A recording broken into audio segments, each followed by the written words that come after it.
Welcome back, everyone. And I am going to go ahead and share my screen. And welcome to session 2 of our day together. And I know that many of us are joining for the entire day today, which I love, fantastic, and that some of you are only able to come for certain sections. There might be particular things. So if you are just joining us, very welcome to you. And just a couple notes on this first page that might be useful to you.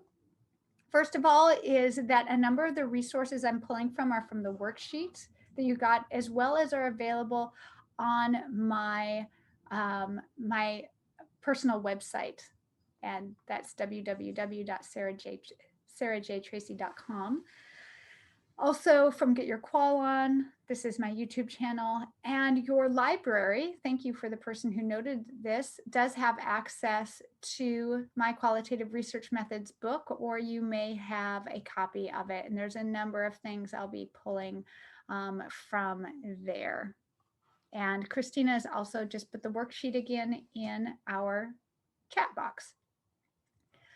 So welcome to all. And you are invited throughout the session to offer questions on our collective question and answer sheet. And you'll see that we've already gone through a number of questions and answers. Thank you, Cherie, who has been transcribing some of my answers into this document as well, Dr. Mooney Thompson. And just a reminder that you are all welcome to offer answers as well. There's a number of qualitative experts in this group, not just me. And so please feel free to help answer some of your colleagues' questions here. Also, in terms of simply welcoming you to this space, something that we were able to figure out, I believe, is that, Christina, can you see whether you can rename yourself? If you go to your 3 dots there, do you have renaming capability? Yes, I do. Yes. Okay, fantastic. So one of the things that I have found is a great way to create community is if all of us kind of have a better idea of the disciplines that we're coming from. So please, if you feel so inclined, go to your renaming capability. So the 3 dots in the top corner of your picture on Zoom. And you can go down to rename. And please feel free to put your discipline or area of study. And that will be interesting, I think, to the other participants in this group to see where the qualitative people are on campus, as well as if I have a chance at the next break now, since now we've figured out the renaming, to take a look and see where you all are coming from. That would be fantastic. So I'll give you a moment to do that. And if you scroll through, you can see all the different folks from different disciplines. Beautiful. All right.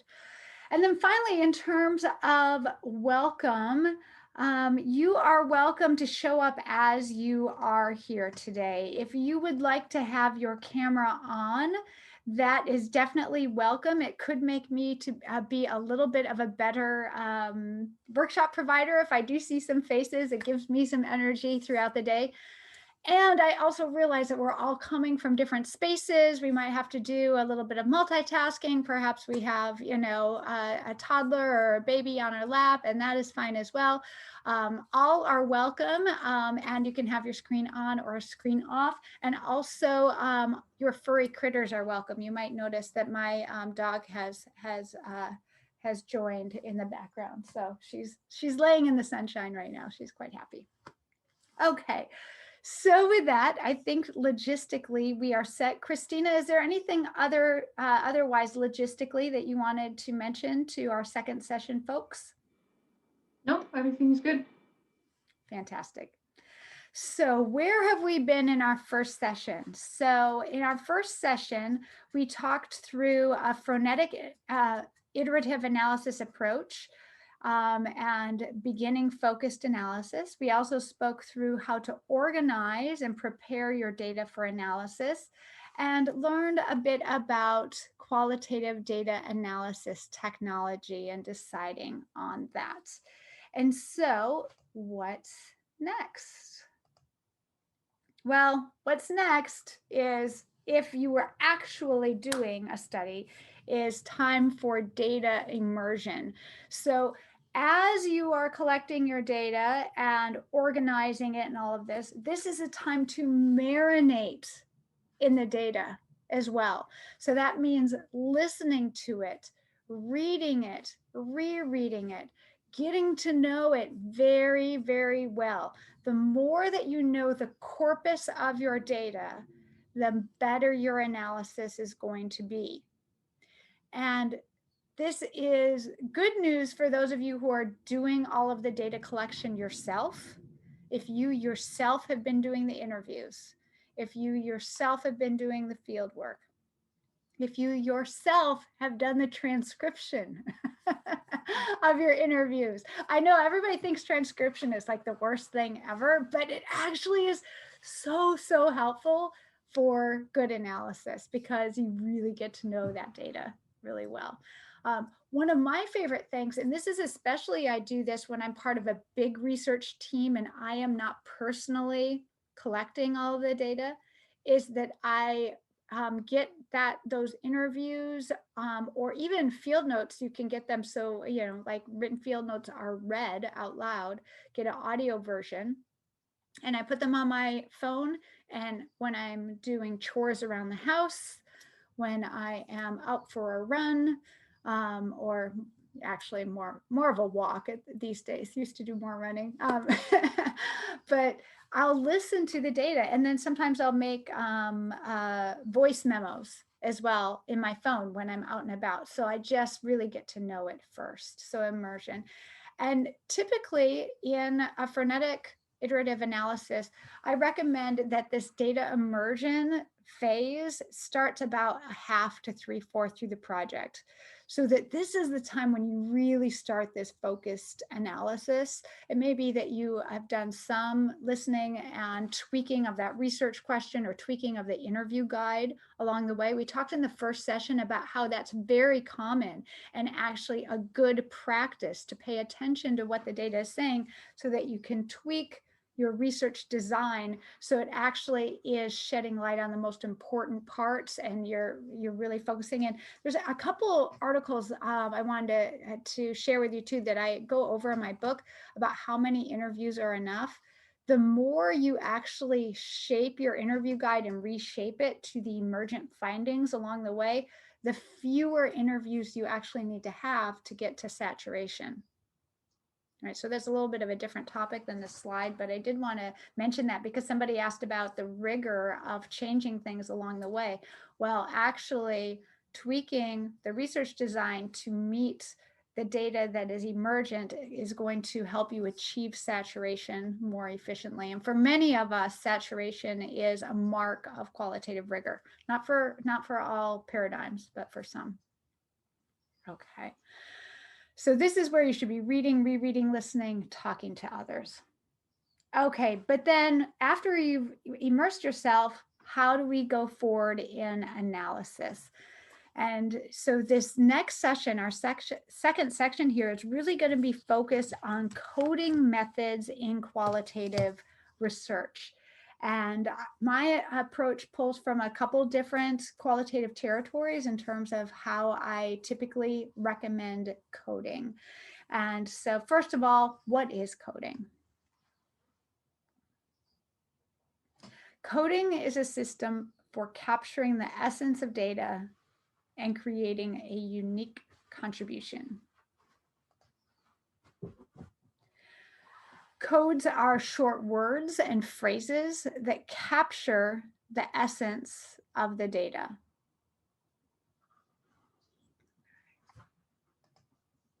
And so why coding? Why would we code?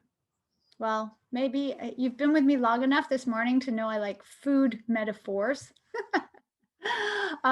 So let's go with it. So why coding? Imagine that your data is like a huge buffet of beautiful food, all kinds of yummy stuff. Well, coding essentially pulls this stuff into some main ingredients. Right? Now, this is why coding can sometimes feel very painful. Because you're like, wait a second, there's all this yummy food over here and I'm disassembling it. It feels awful, it feels mean to the data because I'm pulling out the stuff. However, what this allows us to do is see the main things that are there and then recreate this in order to create our own unique dish.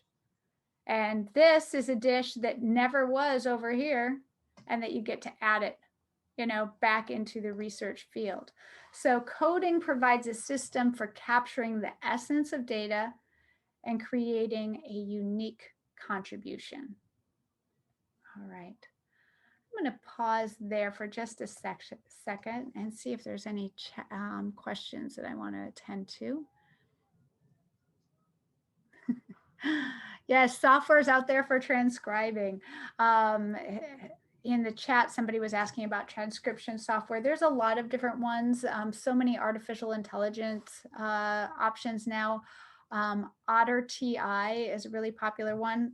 You can see here on Zoom that it provides a pretty good transcription.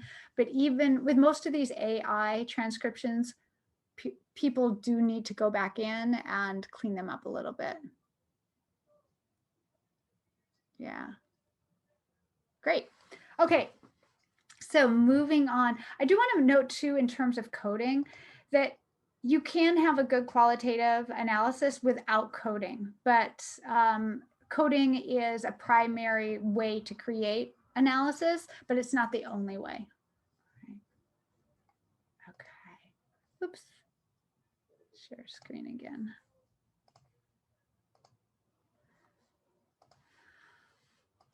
All right, so let's talk through some coding methods in qualitative research. First, we're going to go through what I call primary cycle coding and first level codes. And primary cycle coding are those first runs through the data. The first cycle of, okay, I'm going to go through the data to begin with. And I recommend in these first cycles, if you can, to really focus in on first level codes, which I'll talk through what those are. And then we'll get to secondary cycle. So after we've gone through and done some coding first, then we go back through again and do some more coding. And that's a good time to start using second level codes, which I'll explain what those are. And then through this process, you may end up with a code book. And even after you have the code book, there's still some focusing and synthesis activities that can be quite useful. So what are we talking about here? First of all, this primary cycle coding. And this visual, by the way, is on page 241 in my Qualitative Research Methods book. It's also in your worksheet. Okay. So primary cycle coding. This is the active process of identifying data as belonging to or representing some phenomenon. And primary cycle meaning this is those first runs through the data. And sometimes I do some of my primary cycle coding in Microsoft Word before I get it into in-vivo, right? Where I'm still just trying to figure out like what are even the main ingredients, like what's in here. And when you are primary cycle coding, as I talk through chapter 9 of the Qualitative Research Methods book, it's helpful to look for very simple things. Who is in the data? What are the phenomena? When are there times a day, periods of the year? And where? Location. So first level codes, and I want to just emphasize here, first level codes are these simple codes, and they answer questions that are descriptive, and they require little interpretation, and also in vivo codes. And in vivo codes means that the name of the code is something that's already in your data. So something that the participants have said or has shown up. So it's like living, it's in life, it's in the data itself, and then you end up changing or creating a code that has that name to it. Some questions to ask here for first level codes are what's going on, what's the action, any unique language. You can see here, these are very simple questions. They don't require you to know any particular theory. They do not require you to know any particular qualitative territory, any particular fancy analytic approach, right? And one of the things I find is that people get stopped in analysis because they just don't have the confidence to move forward. And hopefully you have the confidence to move forward with simple questions like this, because this is a really great place to start. It helps you see what's in the data. All right, I'm just going to go to our chat to see if there's anything. Okay. So an example of what this might look like is here. Okay, so this is an excerpt of some of my field notes from my 911 call taking days. So in the 1990s, a really cheap way to spend a Friday or Saturday night as a graduate student was hanging out at 911 emergency communications. And that's how I spent a lot of my Friday and Saturday nights when I was in graduate school. And so here is an excerpt from my field notes. Call taker Tiffany hangs up from a call, rolls her eyes at call taker Brittany beside her and says, "God, some people are so retarded." Tiffany then mimics the caller, sing-songing in a high-pitched voice. "I've been dating this guy for a week and I let him use my car. He's in prison, but I don't know his name." Tiffany and Brittany laugh.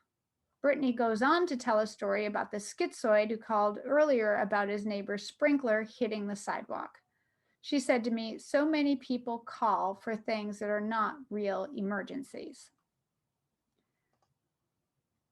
Okay, so this is an example of some first level coding. Or actually, there's some in here that might be second level, but this is a primary, like what's going on here.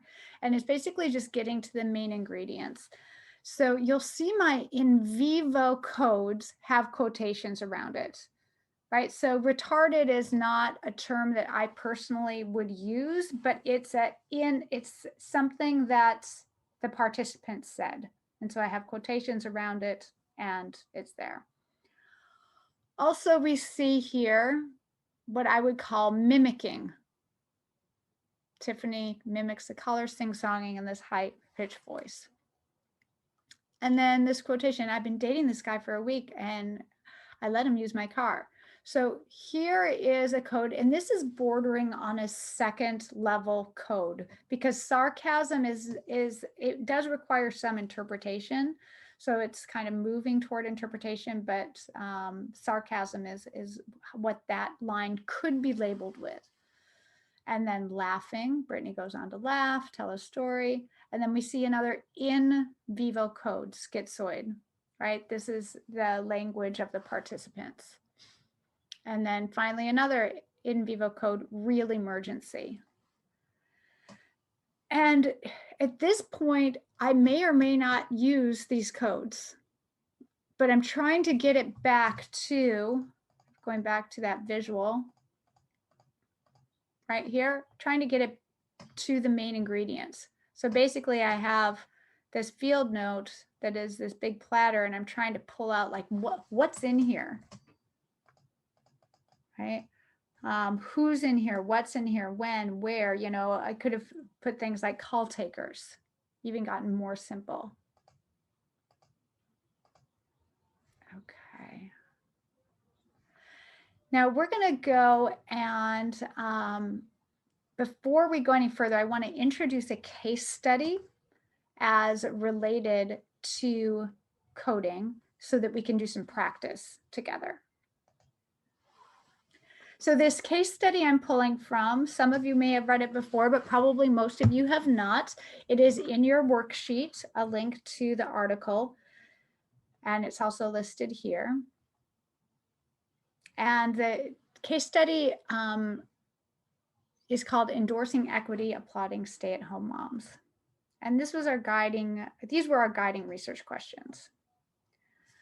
What do male organizational gatekeepers have to say about work life and gender in the public and private spheres? Okay, so that was one of our research questions. And then secondly, how does their talk reveal gendered scripts as well as cracks of resistance and change that provide insight about work-life policy and women's work-life challenges? All right. So just a note about research questions.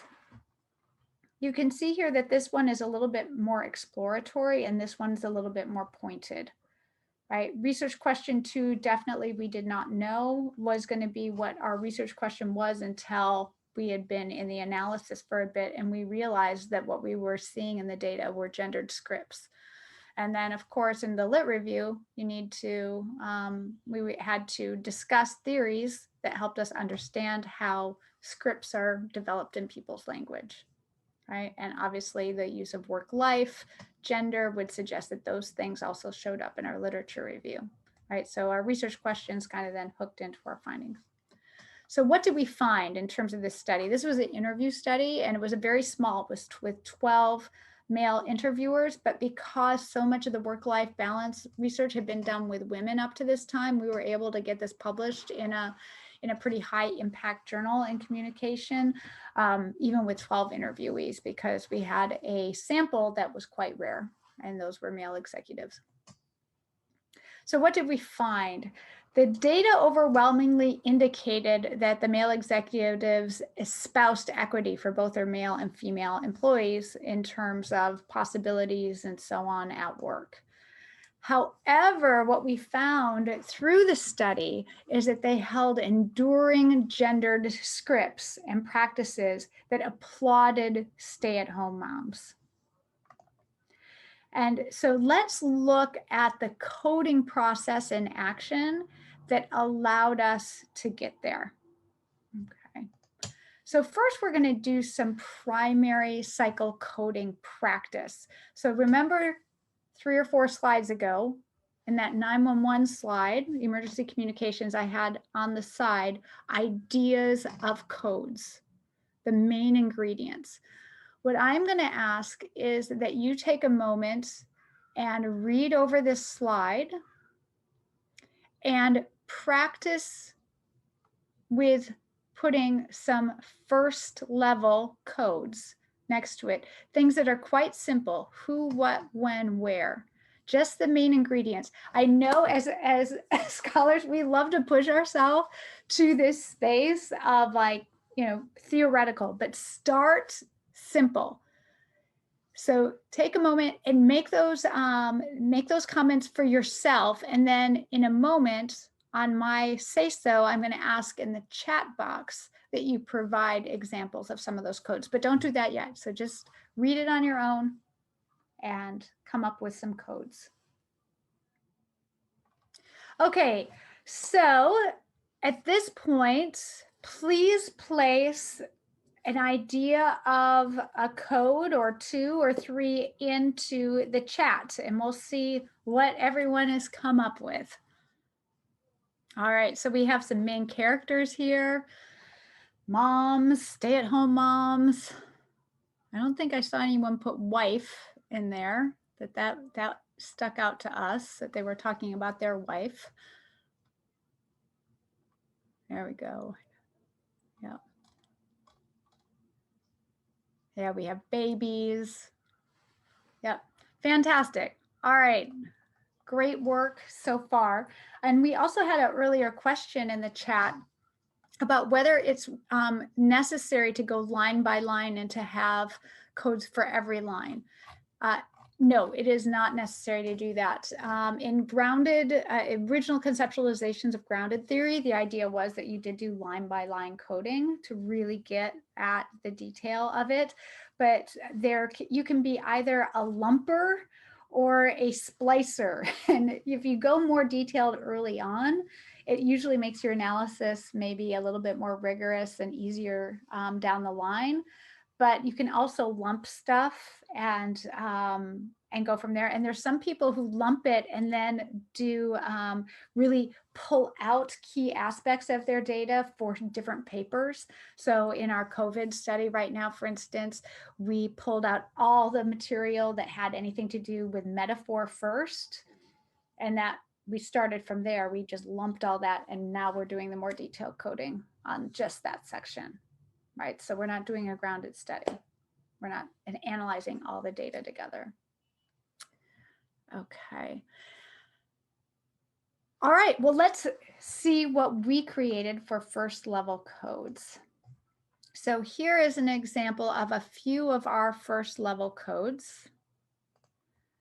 And you can see here, and these are not necessarily from the excerpt that you got, but this was something we saw in the data. So in our interviews, we saw how the participants talked about traits that set them apart from other people. And so here we have a definition of the code and an example. And this whole visual is on page 22 of my book, if you have it there. Another example of a first level code that we came up with were policy suggestions. And these were organizational policy suggestions that they had for the ways that parents could manage work life. And because this was an interview study, a lot of these codes could be found in particular answers to an interview question. You can see like answer to the question, what, but also this code was any other information the interview offered concerning the ways in which organizations could make work life easier. So it wasn't just, this code was not just contained in one answer to an interview question. It was also found sprinkled throughout the entire interview guide. And then an example over here. And we'll be going it over a little bit more how to create code books like this soon. But my point here is to show you a couple examples of what first level codes look like. And these are really what, right? You know, what traits set the interviewee apart? What organizational policy suggestions did they have? And you wouldn't have to have any specific theoretical background in order to find these things. And also because they don't require you to know that much theory, this is something that you might be able to give to a research assistant and say, please pull out all of the data where this interviewee is talking about traits that set him apart compared to his other employees. Right? That's something that the person would not need specific theoretical knowledge for. Okay, so that's first level codes. Now, second level codes and secondary cycle coding is what I recommend doing after you have gone through and done that more simple coding. And you might have to have a little bit of self-control, because really what we're trying to do is get like what is clearly empirically in the data and then move more into the theoretical and interpretive. And so your second level codes, why and how, they're asking things like why and how rather than just the who, what, where, when. This is also the place too where you might be looking at antecedents and consequence.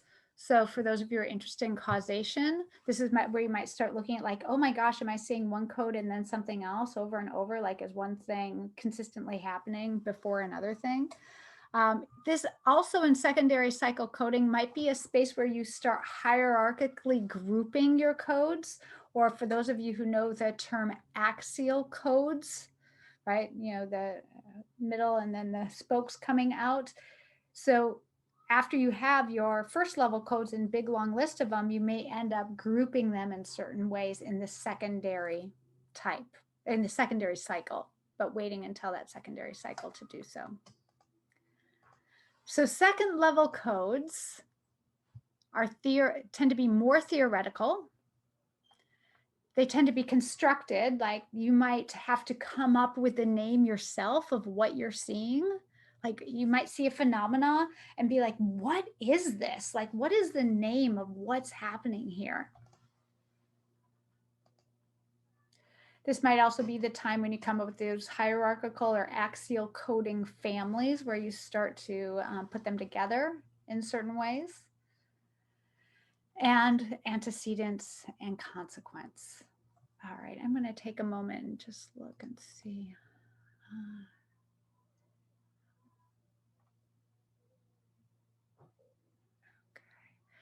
Yeah, and so a couple questions here that I want to attend to. I don't know if they've made it over to the question answer sheet or not, but I'm just right now just looking in the chat, is how do the guiding research questions inform the coding? Well, the code should be answers to your research questions. If your codes cannot answer your research question, then either we need to switch the research question, or you need to ask yourself whether you need to collect different kinds of data so you're answering those research questions. And in a frenetic iterative approach, it could very well be that you decide not to analyze the parts of the data that aren't clearly associated with your research question. Right? It's important to be clear with the reader about that, you know, there's some data that are not connected to the research question that you chose not to analyze, but you might siphon that off for a future study and a future research question. And then in terms of the second level codes as well, and the role of theory, this is where you might take past theory and see if you can lay it on top of the data at hand. And so it could be, let's say I'm studying social support and I am interested, I know from past theory that there's social support that is informational and also social support that is instrumental. I might try to lay those on and have codes that are actually names from past theories. So something like informational social support or instrumental social support. Yeah. The thing is, if you jump to that immediately, rather than starting with the first level codes, you're laying that past theory on top of your data only, and you might miss brand new things that don't fit into those theoretical codes. And oftentimes in qualitative research, the way we build theory is the fact that we see something and we're like, oh my gosh, this doesn't fit in informational support and it's not instrumental support.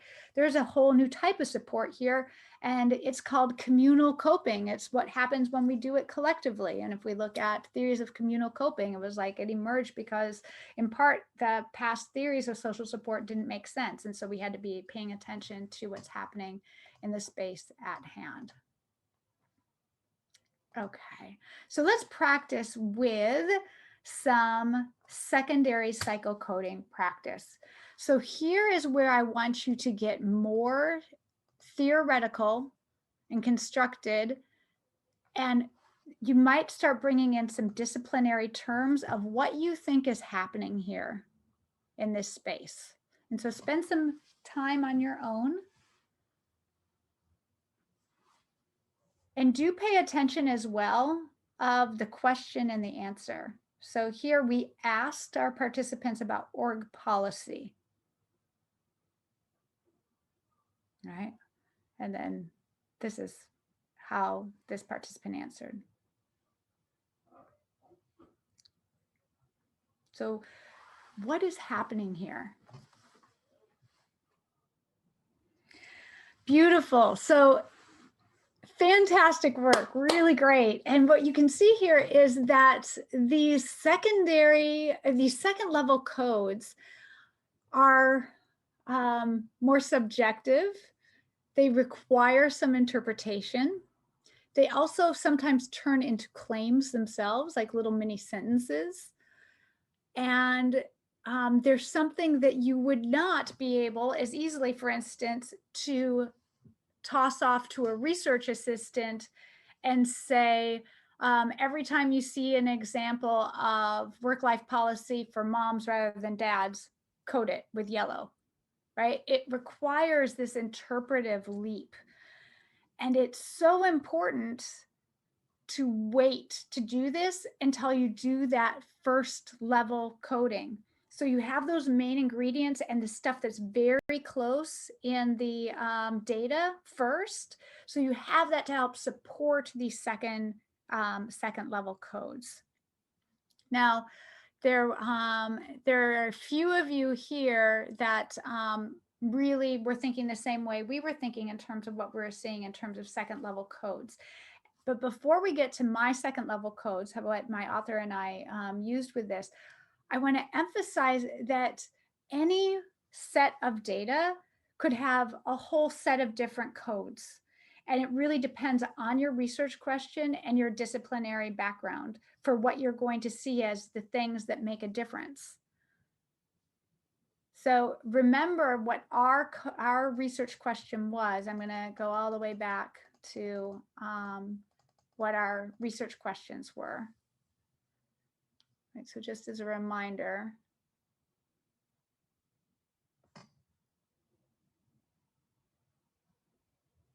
Right, so we wanted our codes to answer these questions. Okay. But you might come from a different discipline and have completely different questions for the same data set.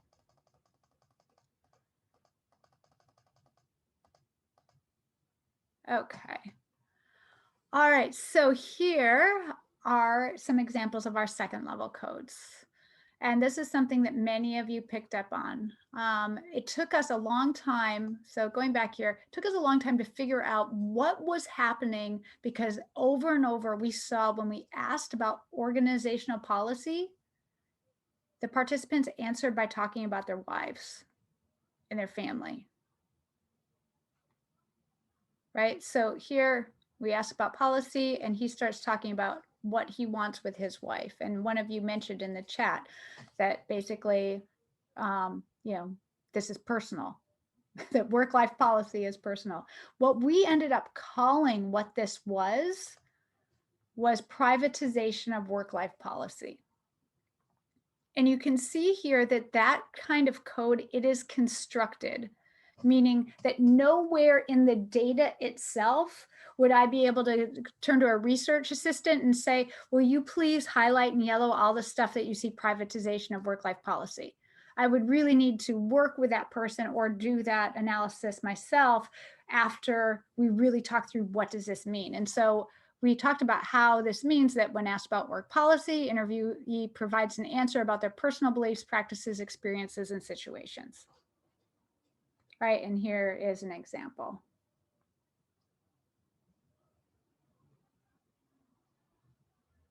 And sometimes we just had to look, you see here in this part of the description, that the participant, after being very articulate and answering questions very quickly, we would ask something and there was this huge pause.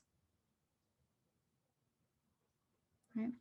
Another thing that we saw that really challenged work-life balance was that women's work was consistently framed as a choice and men's work wasn't. So we did a word search on the word choice in the data set, and then really started, because one of our questions was asking about what they would hope for their sons versus their daughters in their future work. And when they were talking about their daughters, they talked a lot about like, well, if my daughter chooses to go to work, that sort of thing. And that sort of language was missing when they were talking about their sons. And then here is an example of a term that we pulled from past work-life theory, this idea of off-ramping. And this was a term of art in the work-life balance literature about how organizations make it quite easy for women to off-ramp, to leave the organization when they have children, but there's a lot of barriers when they try to get back on and on-ramp. And so we used that past theoretical term. Again, nobody in our notes itself, our interviews would said off-ramping, but that was a theoretical term that we could lay on top.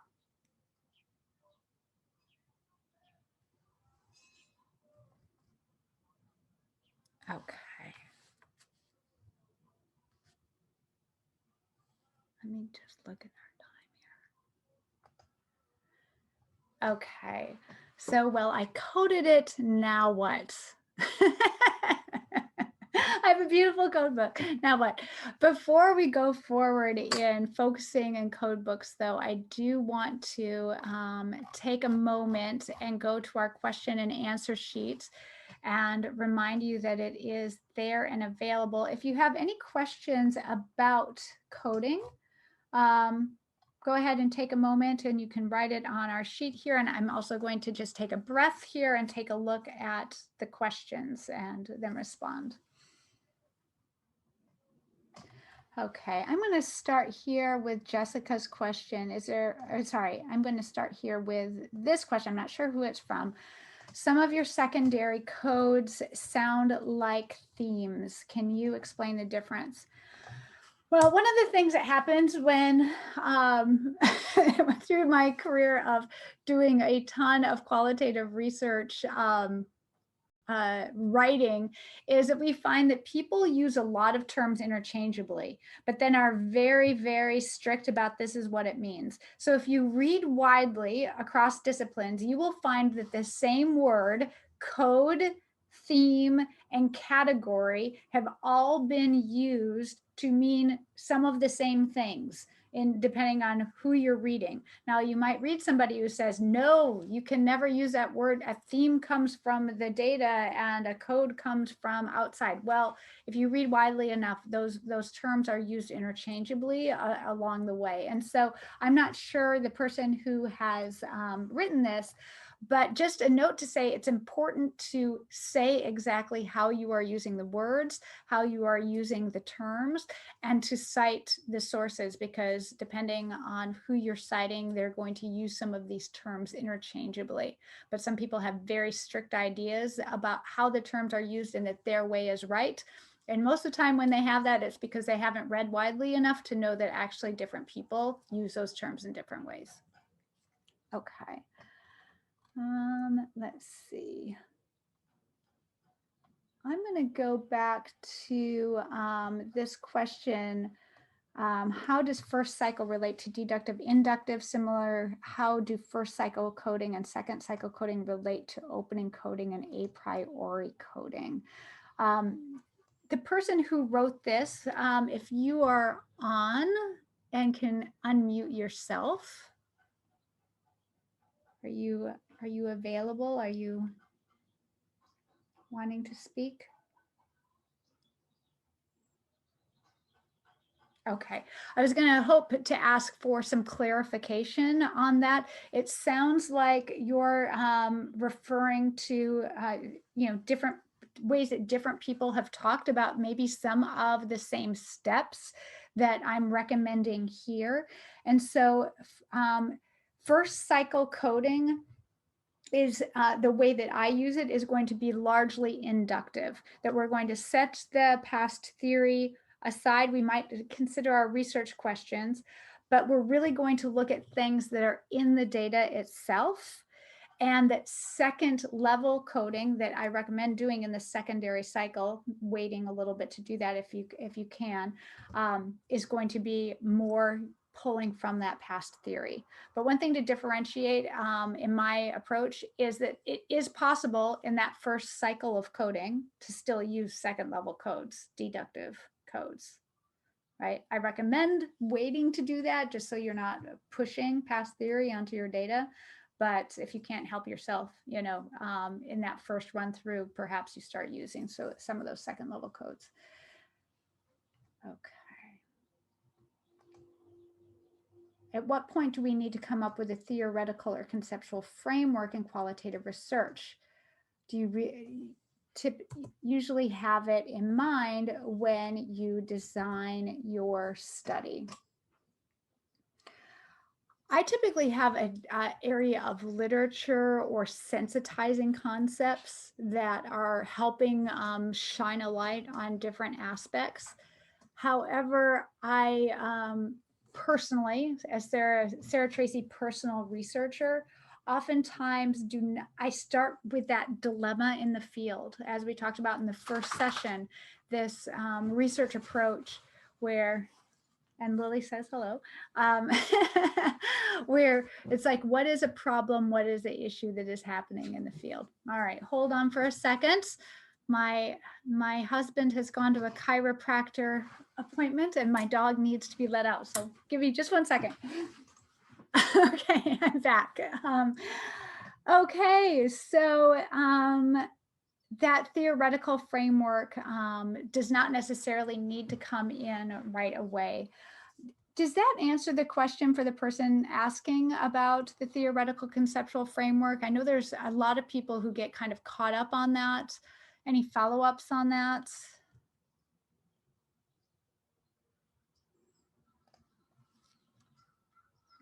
One of the conundrums is the way that we have our academic dissertations set up is that people have to write their perspectives before they collect the data. And oftentimes people are writing about their, they have to write about the theories and so on before they even know what is important in the data.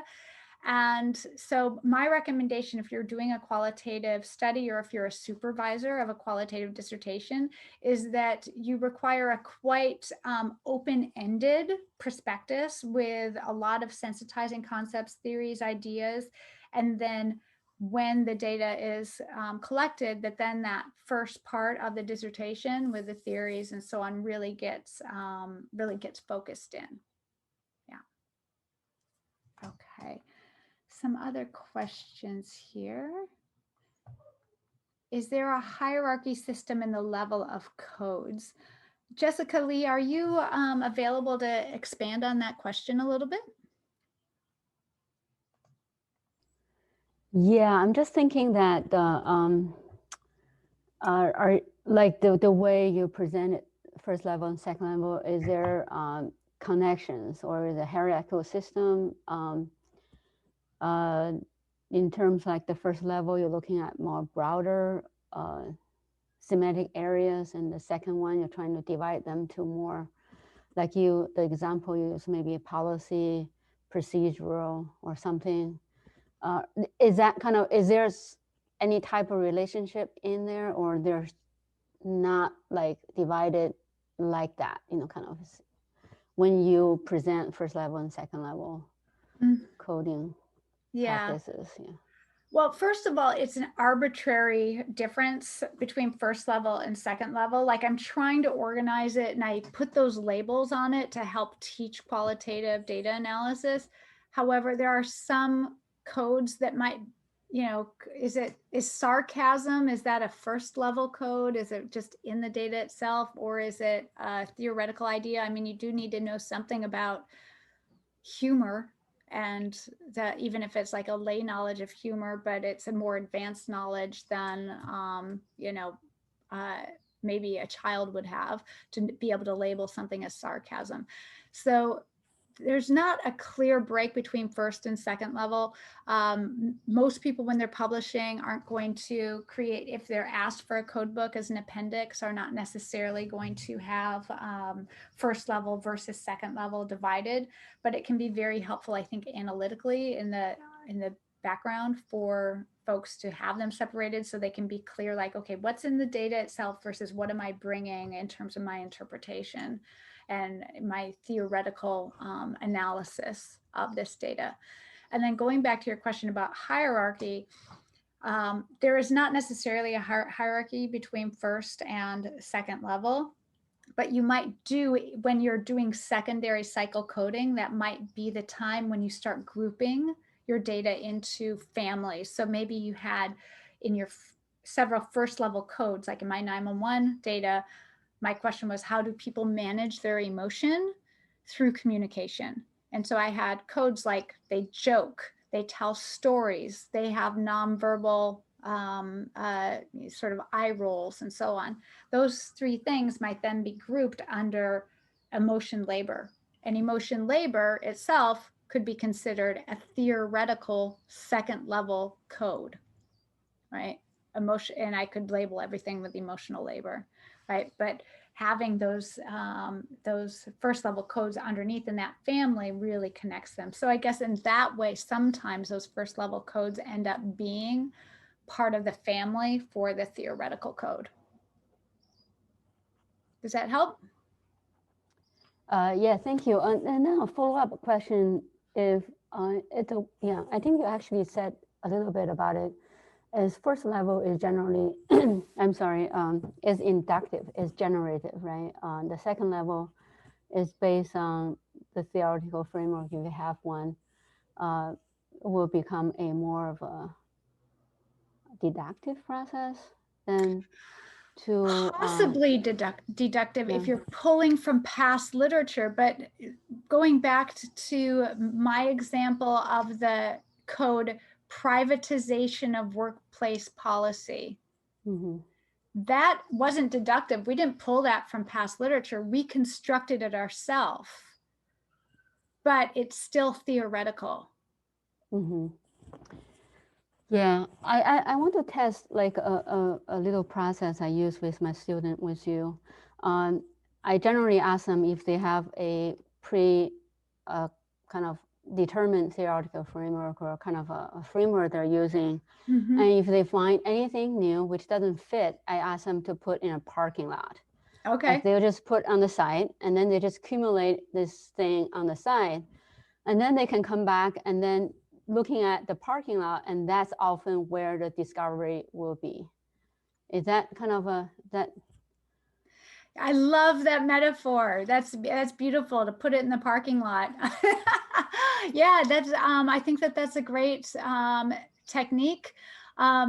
It's, you know, there might be sometimes that people might try to jam the stuff into the past theories just because they feel like they don't want to put too much stuff in the parking lot. So maybe that may be one downside of it.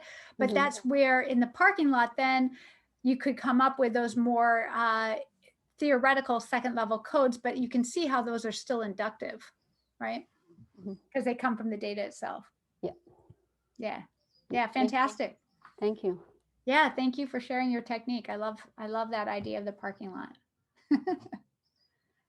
Okay. How do you get better at coding? Any suggestions other than practice or being familiar with the literature in your discipline? My recommendation, apprentice. Work with other people who have done it and done it well. Look at their code books, talk with other people about coding. Qualitative research is a craft practice, like cooking, like playing soccer, like driving a car. So we get good at it by doing it ourselves, but we exponentially get better faster when we are working with somebody who is already excellent at it, because they can help us in real time know what to do, right? And that gets back to an earlier question someone asked about an advantage or disadvantage about being a sole researcher. You know, there are some advantages because you get to work on your own schedule and so on. But I think most analyses are made better when we can work with a team and when we can really talk through our findings with other people. And the more sensitizing concepts we have at Bay, the more, and like the more literatures we know or like that are on our team that we know together, we're able to see different things. Okay. And somebody asked about expanding about how to do qualitative research without coding. I have a section, I'm not going to have time to go through it today, but I have a whole section that's in the new edition that I added in the analysis chapter of doing a post-qualitative analysis using deconstructionism. And that's an example, you know, post-qualitative researchers really have some issues with the idea of coding. And so There's other ways to do it. And, you know, as another example, remember that poster I showed in the first session of my student, Karen Stewart, that made the poster and did her research on Burning Man. She ended up writing up a creative artistic analysis and did not do systematic coding in the way I'm speaking about here. She used a lot of photos as well. Okay. And let's go down. That was the question I just answered.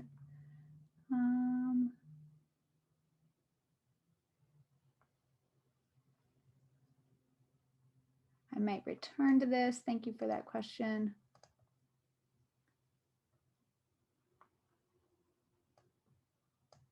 What tips do I have? I'll keep that in mind as I go along and make sure I'm sharing that.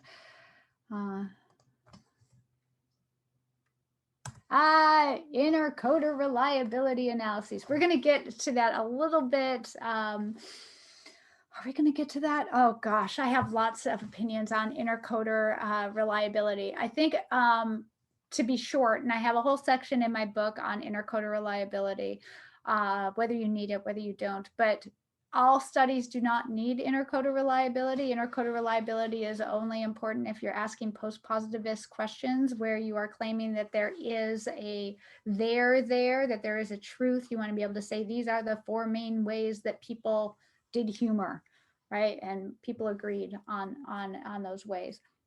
But I encourage to do the intercoder reliability after you've developed a code book, which is where we're going to go next. Because you don't want to do intercoder reliability on codes that don't even end up in your final analysis because it takes a lot of time. Let's see, I'll come back to that. So I'm going to stop here for right now, and I'm going to come back to questions again at the close of our session. Okay, so going back, I'm going to go here. We've coded it, now what? So at this point, there are some other techniques that I speak about in terms of focusing and displaying activities. And these activities can happen both after primary cycle coding and after secondary cycle coding. So, you know, the flowcharts by definition simplify things. That's why the cover of my book is a maze, because if you really think of analysis, it's a little bit more like a maze rather than a simple flowchart. So let's talk through code books. So why do we have code books like this? Code books connect codes to research questions. And they also offer descriptions and examples. And so the only codes that end up in my code books are ones that directly connect to the research question. There may be codes that come up that are interesting but have nothing to do with the study that I want to create, that then I just set to the side, right? Or as Jessica might say, I might just put that in its own parking lot, right? And maybe I'll come back to it in a future analysis. Codebooks also offer descriptions and examples. Codebooks are especially helpful for team coding. So if you are working with a team of people and you have this huge corpus of data, it's important that everyone is defining the code in a similar way and understanding in a similar way and having a shorthand that they can refer to. So code books are only helpful in so much as they actually serve as a legend for your data. If they are so long that people can't get their head around them, then they're not going to be all that helpful. And for me, usually a couple pages is about as many codes I can keep in my head at once, about maybe 25 at the most, right? If I have more than that, then it means that I've got to make a number of runs through the data because I forget what codes are what. Also, code books are helpful for explaining analysis to important others. So going to that question about mentoring doctoral students, it's really helpful if you're an advisor to ask your advisees to come up with code books earlier rather than later and share them with you. It's a way that you can quickly get your head around their qualitative data set, what they're seeing in it.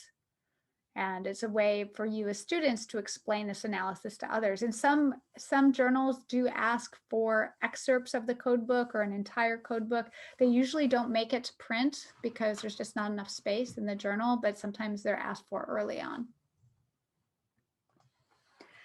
When you are developing a code book, expect iterations, meaning expect it to change a little bit over time, because if you're coding, as you keep coding your data, you might end up seeing some different things, or you might end up defining your code in a slightly different way. And so the iteration process, you might open code a selection of your data, right? So take a selection of your data, see what the main issues are in it. And then developing a preliminary code book. And every time I create a code book, I put a date of the code book on top of it. And every time I change it, I resave it and I put a new date on the top of it. Because that way I can track sort of how the code changed or how it became more closely defined.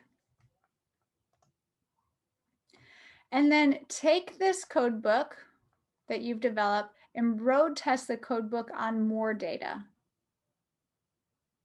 And so this, going back to some of the questions we had earlier about inductive versus deductive, it's kind of like you inductively code some of your data, develop the preliminary code book, and then lay it deductively on top of more data, right? So that line by line, really detailed coding that I showed you with the 911 call taker excerpt, I don't do that on the entire data set unless it's a really, really small data set. I only do it on a portion.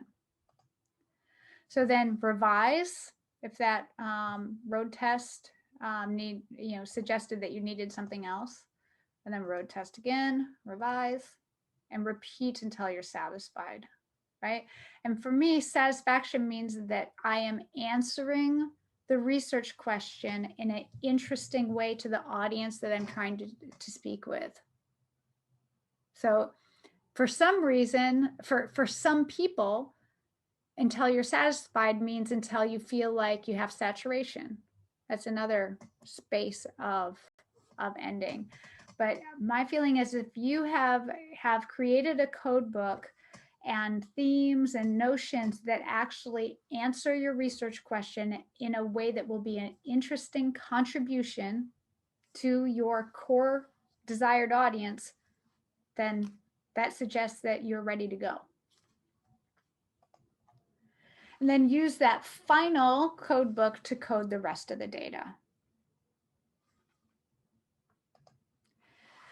Now, the iteration process can be done solo or combined with consensus gaining techniques to assure consistency and reliability of coding. So this, again, going back to that question of when you would do intercoder reliability, is when you have those final codes, is to think through, how, are two people coding it the same way? And intercoder reliability is when you train at least two people on the codes, and then you take the same piece of data and you have each of those people code it, and then you get back together and compare how the coding was done. And in that, both my book and also in that freely available article to you on phonetic iterative research, I go through how to do intercoder reliability. And in some situations, it's really important, and in other situations, it's not. It depends on the research question you're asking, right? But there's not all situations that require or actually would benefit from intercoder reliability. So when is your code book done? When it helps you answer important questions. So here's a comment that a lot of people have, a question that many folks have, and it's, what if I find more codes in data I code later? So the answer here is, if they're vital to your analysis, add them to your code book and then go back to your first data and then recode that. Or you might come up with new codes and decide, oh, you know what, I'm going to put that in my, after I'm done with this paper file, and save that for a future analysis. Right? That's not something that is core to my research question, and I don't need to answer it here. Okay, so let's take another pause here for any questions, comments, and contributions. And depending on what comes up here, we'll spend, we'll close our time, our next 15 minutes with these, or I do have some bonus things to think about in terms of focusing if we choose to go there. So let's take a look. And if you have any other questions that came up based off of what we just covered, feel free to place them in here. Okay, this is a really fantastic question on coding as a team.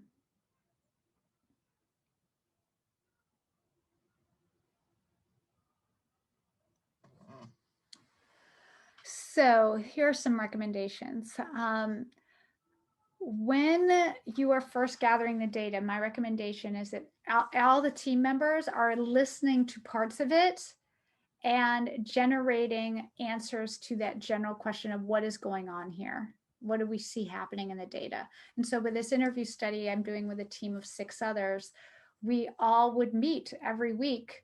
And we had conducted interviews ourselves, we were listening to them, and we started creating this sort of brainstorm. And we did this on in-vivo of all the different things that we were hearing in the data. And it was very open. All of us were listening to the interviews when we were on our walks, and, you know, just casually kind of, gosh, what I hear here are people talking about their coping techniques. People are talking about uncertainty. People are talking about X, Y, and Z. This is what we see happening. And so we just created this huge long list of brainstorm of what we were seeing. But we all kind of did it on our own, but we would meet as well and talk through that. And then in terms of the coding together, if you need to do intercoder reliability, I would wait until after you have that clear code book, and then do some coding of things together. And then once you come to a good agreement, which you can do either through calculation or through consensus, is divide and conquer, right? So you could have one person code one part of the data, one person code the other part of the data. If you have done intercoder reliability before, you can just divide and conquer. Or if you do consensus, what you do is have 2 people do the entire data set, then come together, talk through how they have coded it, and then anytime that there's a disagreement, you talk through until you come to consensus. All right. The person who asked this question, or anybody else that's interested in coding as a team, is there any follow-up on that, or anything that I can be more precise on to help out?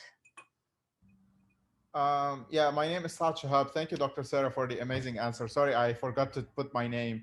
I just want to follow up on that and ask specifically in relation to the primary codes and secondary codes. Like, I really love the idea that you mentioned, probably like, because we have the exact same thing. We have a couple of interviews, probably 11 or 12 people that are already interviewed. And we have done, like, as a team of 3, we have done those separately. So I think it's a good idea, based on what you just said, to have those like in one document, probably a Google Doc or something like that, where we can all read what's going on and just mark down some codes, some primary codes. But my follow-up question will be like, do you recommend before we do like the secondary coding, for example, we meet up and look at these primary codes and start thinking together about secondary codes, then separate, come back again, or do we do the whole thing together? That's what I was trying to get at. Yeah, I think you're right on track there with this idea of creating a Google Doc. If you all don't have access to qualitative data analysis software, everybody can have access to a Google Doc. You might do something where, like this question answer sheet, you put it in a table type situation so that people can start easily grouping stuff as well in that Google Doc as they see like separate, you know, like, oh gosh, this person used this word, but I'm thinking of a code that's quite similar, and maybe it goes in the same shaded area of a table on the Google Doc. And everybody, you could even ask them after every interview you do, just spend 10, 15 minutes saying like what you thought was interesting that popped up in this interview. Right. And that's also a analytic memoing is another thing we're going to be talking about later that you can do with that. And then I love your idea of getting together and speaking with your research team about the main things that you see happening, and then go back to your research question. And maybe in this Google Doc, have your research question, your guiding research question at the top, because you want those codes to the things that are going to be most interesting. There could be tons of interesting things, but the things that are going to be most interesting are what is associated that actually answers your research question in a way that will be a contribution to the core audience that you want to speak to. Awesome. Thank you so much. Yeah, you're welcome.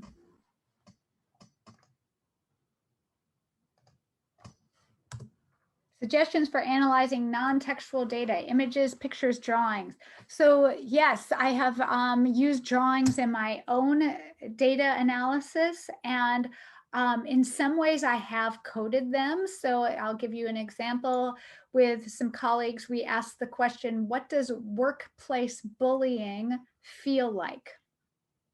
And we had people draw pictures of what they were targets of workplace bullying, what workplace bullying felt like. In part, those pictures helped us come up with our answers to our research questions. So being a workplace bullying target feels like being in a bad dream. It feels like torture. It feels like being in a fight or in a war. And so some of that we were able to see in the drawings itself, but then we also, those things, we put them all together with our interview and focus group data as well, and saw them in that way. And so then we started finding, after we had those codes, we started using, kind of laying them out deductively on top of those pictures as well, and saying, like, here's an example of workplace bullying feeling like torture or feeling like being in a fight. And we have those pictures in the actual article, some of them. Any follow-up on that non-textual data, images, pictures, drawing that anyone else wanted to share? Ideas or clarification?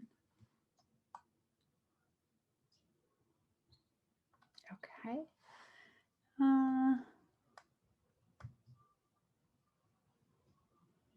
Okay, so lots of questions about intercoder reliability. So I've gone over this a few times, and again, intercoder reliability is required when you are asking a post-positivist question, where you are claiming that there is a truth or reality to be known. So, for example, in a study that I have done in the past, we basically were trying to show what behaviors were most common for people who are labeled as leaders. And this was actually experimental data that we videotaped. And we had things like a code called task ignition. And this is where people, if you're in a meeting, like you come up and you're all small talking and somebody says, okay, fantastic, let's get back to the task. They might not say it exactly, or what do you think about this issue? And they get back to that. We had that as a code, task ignition, and we were claiming that that was part of being a leader, and that it showed up in the we have had people rate whether the people in the experiment were being leaders or not.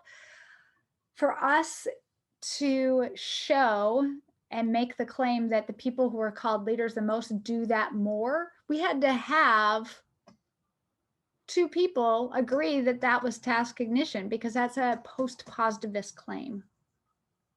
All right.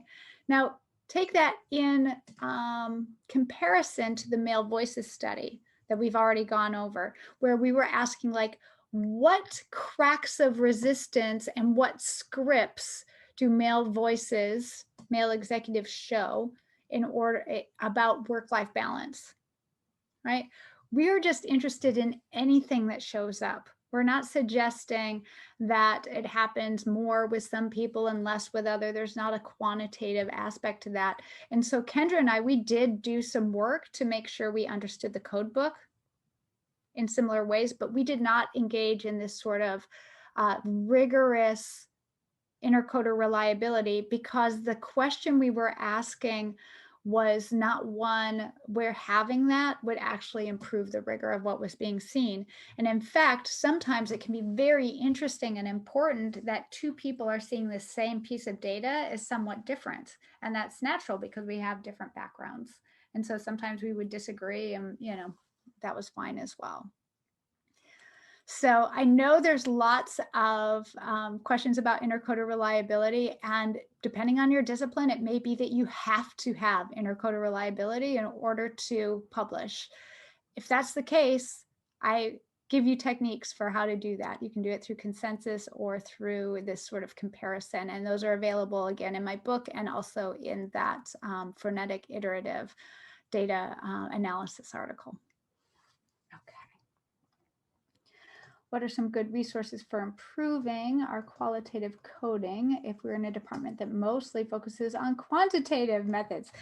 Take workshops like this and consider the Qualitative Research Summer Intensive, QRSI. I'm going to put that here, QRSI, Qualitative Research Summer Intensive. That is in North Carolina every summer. Also look up CARMA. I forget exactly what it stands for. It's consortium for something, I forget what the A is, but for research methods.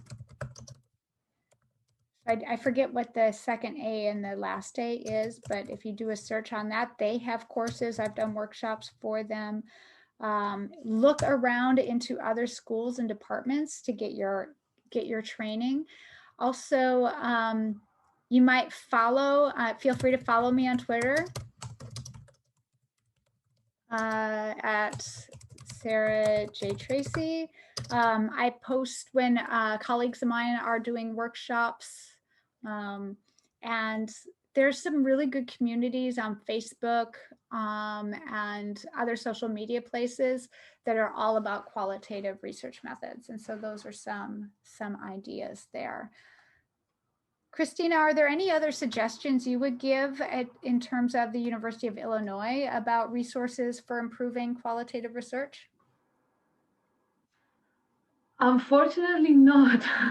I have to say I'm a quantitative person, so this is all very new to me.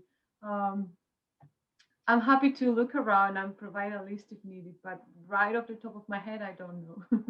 Got it. Great. Well, I invite other people here to put in resources if you know of them, and perhaps there are people on this call today that offer qualitative research methods courses or workshops that invite students or colleagues from other departments to come. You know, one of the things that I love about my colleague, Johnny Saldana, who is a very accomplished qualitative researcher himself, is that he regularly took courses from other qualitative instructors. And so that might be something to consider yourself, even if you were an instructor. Yeah, ICQI, yes, has excellent workshops. Yeah, great. For dissertation, it's supposed to be independent work, how to address intercoder reliability. That's a really good question. Some people have really generous advisors that do their intercoder reliability, but typically to do intercoder reliability, you're going to need to find a peer to help you out with that. If you can find somebody who is also doing a qualitative study that needs intercoder reliability, that might be somebody that you work with. And remember, when you're doing that intercoder reliability, typically you only have to do it on a portion of the data, so maybe about 20%. And then once you get that reliability, then you can go ahead and code the rest of your data on your own and still have that intercoder reliability there as a point of rigor. Okay. All right. Let's see. I'm going to see. Hold on for a second and let me choose if we're going to go forward here or not with anything else in our last few minutes. If there's anything I want to leave you with. I'm going to run quickly through these slides without any Q&A, but just some more focusing and beyond code books to know that you have them available. So after you do your coding, take a look. Is your original research question answered by your codes? If your original research question does not match your codes, ask yourself, what literatures and theories am I most acquainted with? Given the data collected and read and coded so far, what are some interesting themes that intersect with the literature and audiences I'm trying to engage? And what questions do my data answer? So sometimes our data, our codes do not answer our research questions, but we don't have to be beholden to our research question unless, of course, we've promised a granting agency or something that we're going to answer a specific question, which in that case, you do need to stay with that original research question. But for many of us, we can modify that research question. So really thinking like, what questions do my data answer? And it's kind of like the game show Jeopardy. For those of you who know the game, your codes are kind of like the answers on Jeopardy, and then you have to figure out the right questions. Right, so it's kind of counterintuitive, kind of like that game show Jeopardy. Right, and so here's an example of Jeopardy. Here's the answer. This company's vision statement was, our vision is to put joy in kids' hearts and a smile on parents' faces. Right, so the person winning Jeopardy has to come up with the right question to which that's an answer. If anybody has any guesses of what the question was, you can put it in the chat, or else I'll reveal it in a moment.